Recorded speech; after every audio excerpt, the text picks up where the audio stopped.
जय श्री राम। कई जन्मों से बुला रही, कोई तो रिश्ता जरूर होगा। कई जन्म से बुला रही, कोई तो रिश्ता जरूर हो। नजरों से नजरें मिला न पाए, नजरों से नजरें मिला न पाए, तो मेरा कसूर कोई तो होगा। कई जन्म से बुला रही हूँ।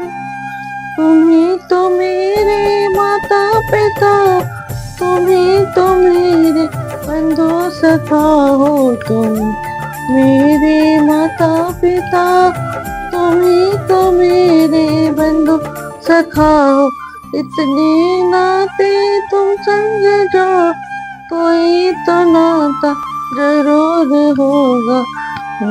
नाते तुम समझो, कोई तो नाता जरूर हो।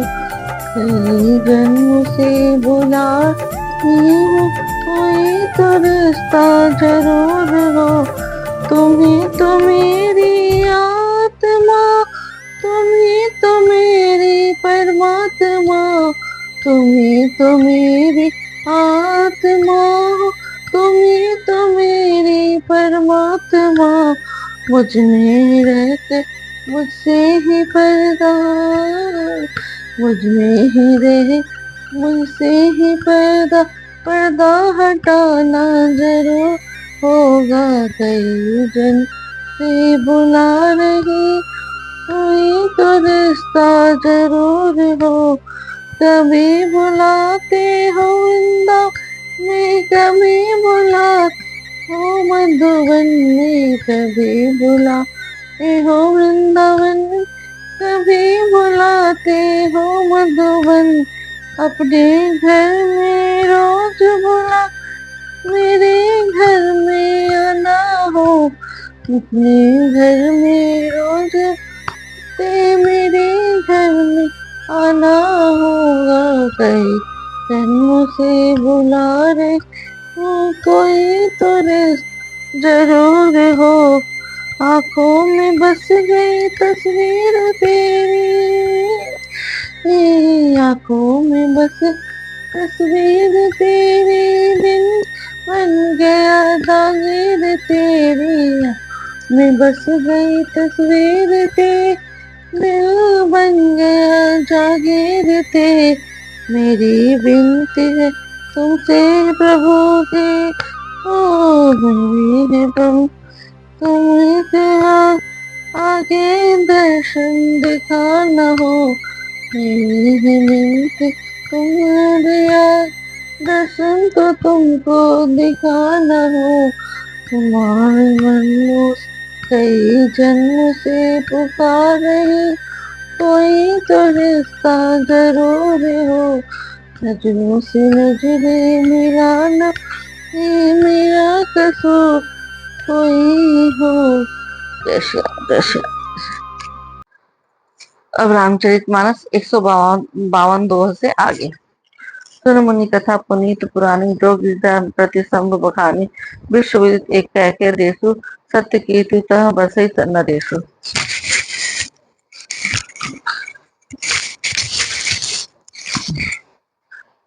हे मुनि, वह पवित्र और प्राचीन कथा सुनो जो शिव जी ने पार्वती कही थी।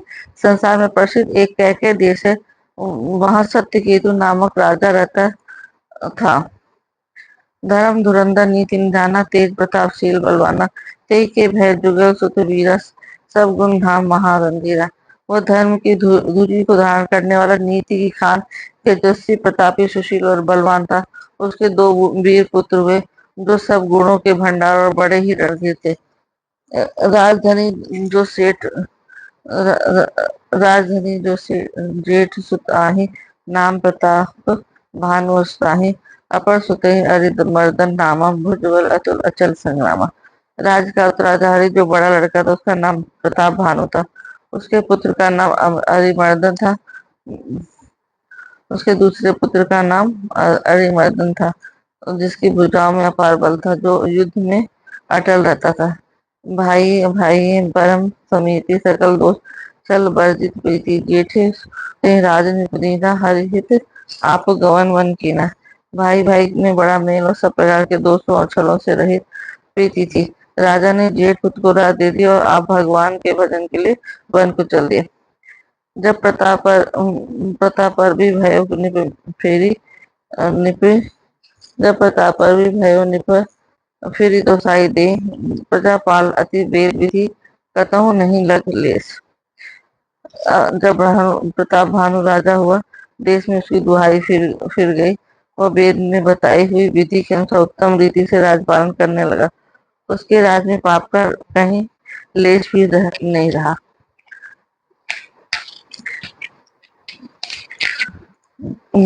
निपहित कारक सची सयाना नाम धर्म रुचि सुख समाना सची सयान बंधु बलवीरा आप प्रताप पुंज रंजीरा।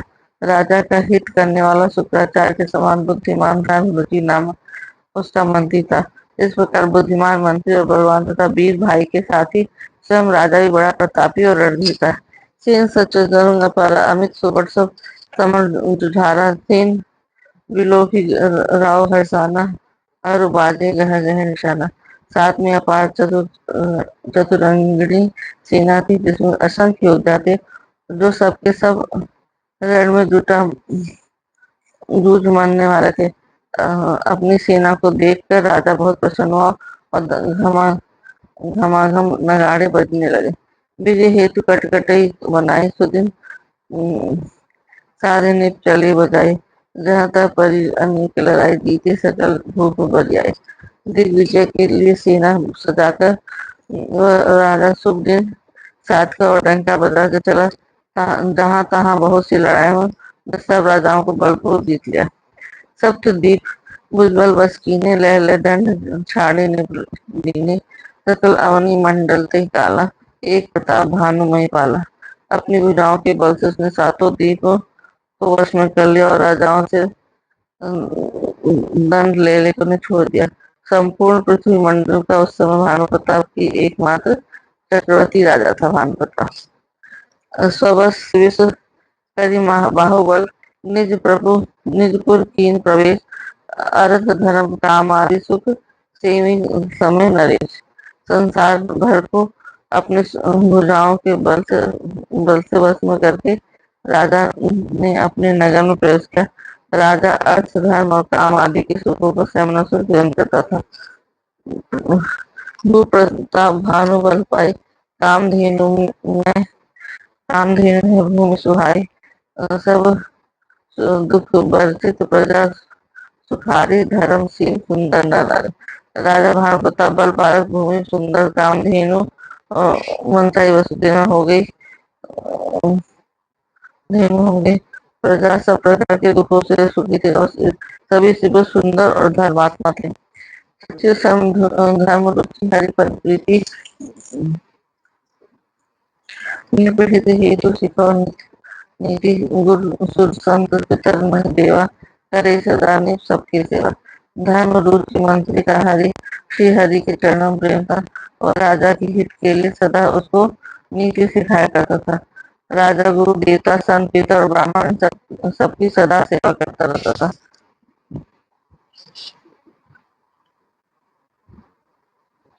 धूपधर भूप धर्म जे बद बेखाने सकल करी सादर सुख माने। दिन प्रति देई विविध विध दाना सुने शास्त्र बर वेद पुराना। नाना माफी को वेदों में राजाओं जो धर्म बताया गया तो राजा सदा आदर पूर्वक सुख मानकर उन सबका पालन करता था। तपस्वी अनेक प्रकार के दान देता उत्तम शास्त्र वेद और पुराण सुनता था। नाना वापी खूब तड़ागा स्वर्ण वाटिका सुंदर बागा विपुल सुरभवन सुहाय सब तीरथ विचित्र बनाए। उसने बहुत सी बावलियां कुएं तालाब फुलवाड़ियां सुंदर बगीचे ब्राह्मणों के लिए घर और देवताओं के सुंदर विचित्र मंदिर सब तीर्थों में बनवाए। जहाँ लगी कहे पुराण श्रुति एक एक सब जाग बार सहस्त्र सहस्त्र ने किए सही चल रहा। वेद पुराणों में जितने प्रकार के कहे गए राजा ने एक एक करके उन सब यज्ञों को प्रेम से हजार हजार बार किया। हृदय न कछु फल अनुसंधाना, वो विवेक परम सुजाना, करी जे धर्म करम मन बानी, वासुदेव अर्पित नित ज्ञानी। राजा के हृदय में किसी फल को की टोह न थी, मतलब कामना नहीं थी। राजा बड़ा ही बुद्धिमान और ज्ञानी था। वो ज्ञानी राजा का मन वाणी से बहुत ही धर्म करता था। सब भगवान वासुदेव के अर्पित करता था। कड़ी बार एक राजा में गया कर सब साजिश समाजा, विंध्याचल गंभीर बन गए, मुनित बहु भारत भयो। एक बार वो राजा एक अच्छे घोड़े पर सवार होकर शिकार का सब सामान सजाकर विंध्याचल घरे जंगल में गया। उसने बहुत से उत्तम उत्तम हिरण मारे।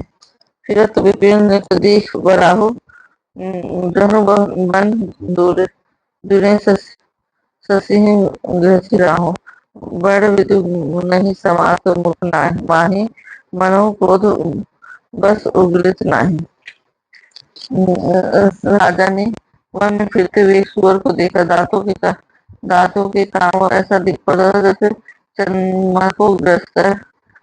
राहु वन में आशी पर चंद्रमा बड़ा होने से उसके मुंह में समाता नहीं था, नहीं, और मानो को दो स्व भी उगलता नहीं है। कुल कराल दर्शन सब न्यायी तन विशाल पीवर अधिकारी, सुर घुड़ात है आरोप पाए चकित विलोकर कान है। ये तो सुअर के भयानक दांतों की शोभा कही गई। उसका शरीर भी बहुत विशाल और मोटा था। घोड़ी गाय पाकर घुड़ाता हुआ कान का चौकन्ना होकर देख रहा था। नील महीधर शिखर सब देख विशाल बराव, चपल चरण है चटुकी निप, हाथी न हो निभाव। इन पर्वत के शिखर के समान शरीर वाले विशाल शरीर वाले उस सूअर को देखकर राजा घोड़े को चाबुक लगा तेज चला और उस सूअर को ललकारा, अब तेरा बचाव नहीं हो सकता। आवर देखी अधिक अधिक रवबाजी, चले बराह मरुत गति भारी। तुरंत कीन सरसंधाना, वहीं मिले गए बिलोकत वारा। अधिक शब्द करते हुए घोड़े को आता देख सुअर पवन वेग से भाग चला। राजा ने तुरंत ही बाण को धनुष बाण पर चढ़ाया। सुअर बाण को देखते ही धरती में दुबक गया। तकी तकी तीर मही से जलावा, करी छल सुअर शरीर बचावा। पैदल दूरत जाई में भागा, इंग्लिश बस भूख चले सर लागा। राजा तक तीर चलाता है और बंधु सुअर करके शरीर को बचाता जाता है। वह पशु कभी प्रकट होता है, कभी छिपता हुआ भाग जाता है। राजा की क्रोध के वश उसके साथ लगा चला जाता है। ज्यों दूरी घन गहन बराओ, जह नाहि गजबाजी निवाहो। अति अकेल वन भी पुर कलेसु, तसे भी नम्हे मग तजई नरेसु। सूअर बहुत दूर ऐसे घन जंगल में चला गया जहाँ हाथी घोड़े का निवास नहीं था। राजा बिल्कुल अकेला था और वन में क्लेश भी बहुत था। फिर भी राजा ने उस पशु का पीछा नहीं छोड़ा। कोल बिलो की भूख बढ़ धीरा, भागी बैठी गिरी गुहा गंभीरा। अगम देखने पर अति पछताई, फिरे महाबन परे बुलाई। राजा को बड़ा धैर्यवान देखकर सूअर भागकर पहाड़ की एक गहरी गुफा में जा उतरा। उसने जाना कठिन देखकर राजा को बहुत पछता कर लौटना पड़ा, और उस घोर वन में वह रास्ता भूल गया। क्षुब्ध कृषित राजा बारी समेत, खोजत व्याकुल सरिसर, जल बिनु भयो अचेत। बहुत परिश्रम करने पर थका हुआ और घोड़े समेत भूख प्यासे व्याकुल राजा नदी तालाब खुदा पानी बिना बेहाल हो गया। जय श्री राम। जय श्री मंगल भवन अमंगल हारी, दबहुत दशरथ अजर बिहारी। राम सिया राम जय जय राम। दीन दयाल बिरद संहारी, हरहु नाथ संकट हारी। राम सिया राम जय राम। वही तो राम रचना था, काकर कर तुम हमें था। राम सिया राम जय राम।